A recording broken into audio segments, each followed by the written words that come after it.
Bonjour Sylviane, c'est Rémi de l'école à la maison, dont je vous réponds en vidéo.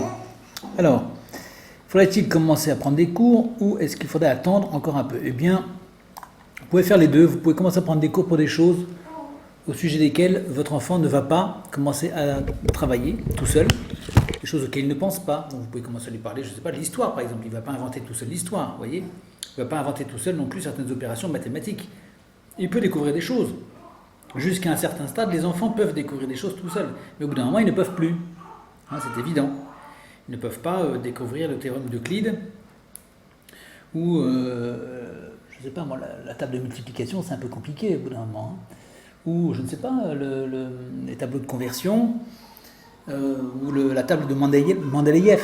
Ils ne peuvent pas les inventer. Donc, on leur amène les choses au fur et à mesure quand ils commencent à en avoir besoin.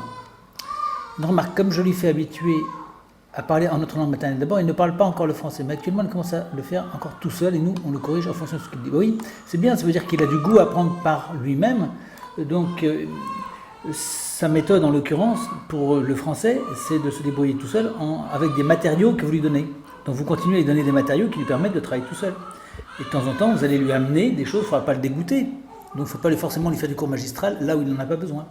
Mais, en revanche, donnez-lui des éléments. Par exemple, en histoire, dès lors qu'il va savoir lire, il pourrait très bien commencer à découvrir l'histoire tout seul, grâce à des livres. Et tant qu'il est autonome, c'est parfait. Protégez cette autonomie. Voilà, Sylviane, à très bientôt. On en reparle.